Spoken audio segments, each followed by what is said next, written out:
Okay, here's the 2005 GMC C5500 4x4 Expedition Camper.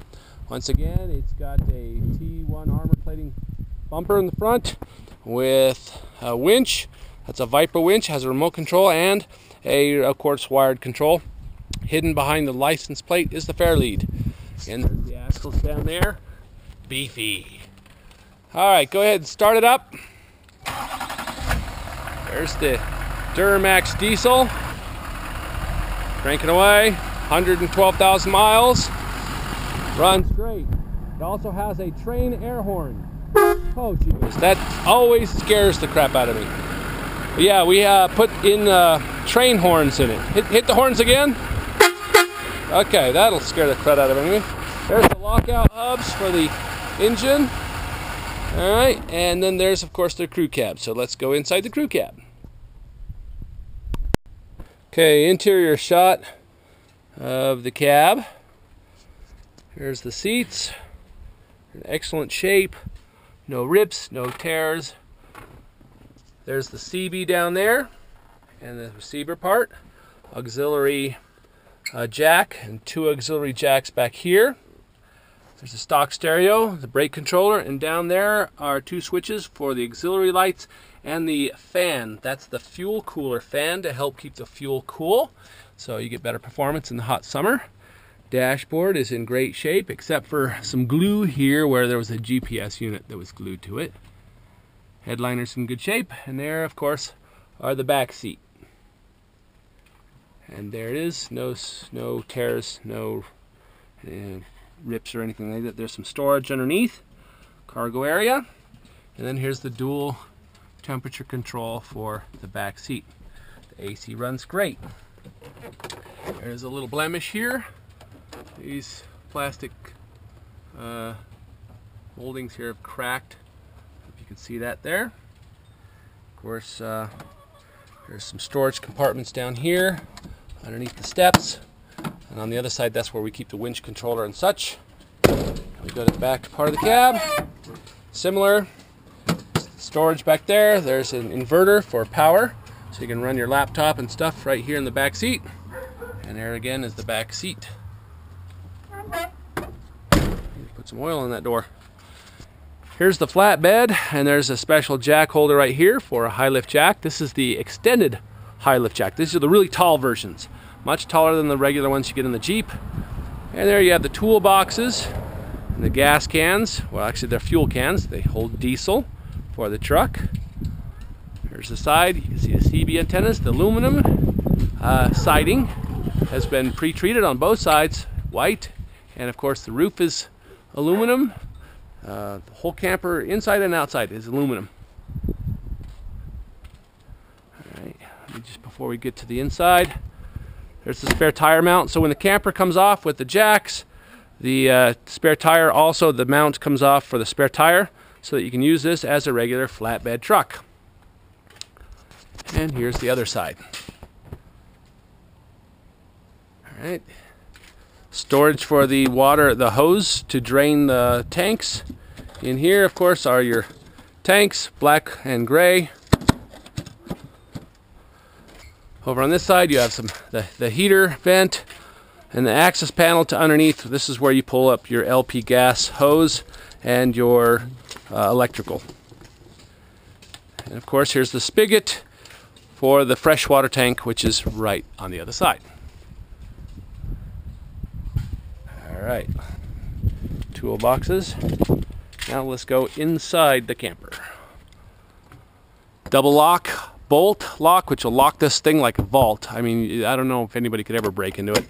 And then a regular lock. Screen door on this side. And here's the inside of the camper. As you come up the stairs, here's the table and bench seat that wraps around. Underneath each one of these seats is plenty of storage. So you can store tons of stuff under the cushions. This table, of course, comes out, sits down, these pads rearrange, and it makes another bed. Here, of course, is the window, escape window, with screen. And of course you have some nice accent lighting on the side there. Of course you have your main lighting up there. Right to my left is the switch panel for the outside lighting, and then here's the bathroom.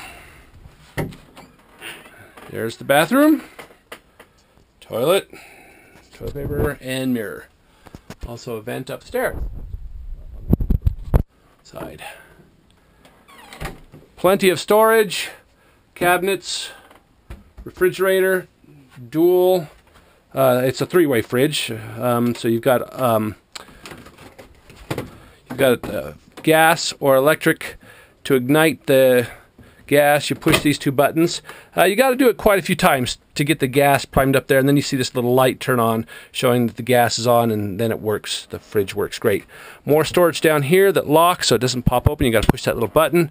That's where we store a lot of the dishes and such. This over here is now the kitchen area. Aluminum top, the same as the walls.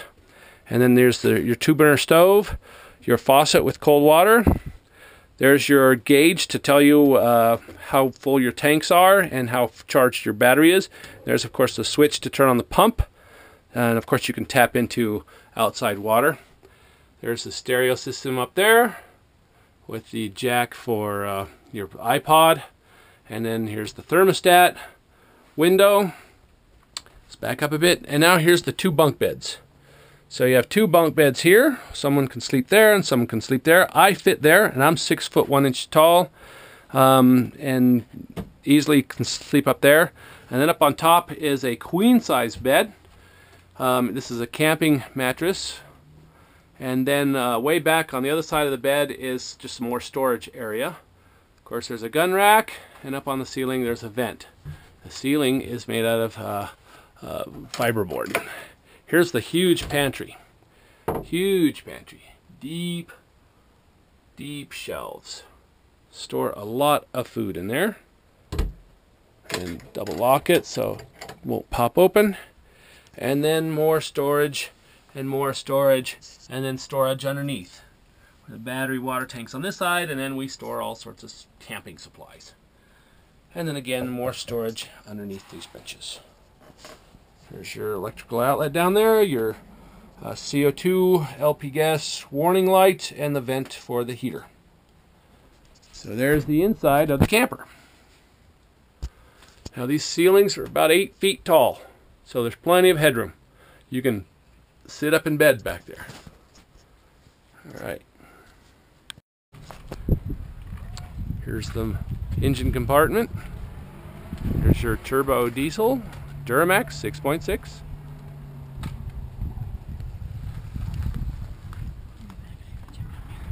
And then underneath here are the batteries.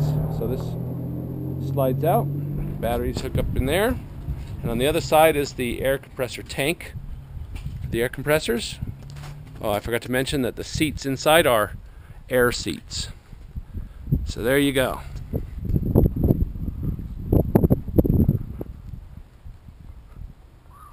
Takes about 15 minutes to jack that camper off of the flatbed. Then it turns the truck back into a flatbed truck so you can go haul garden supplies from Home Depot.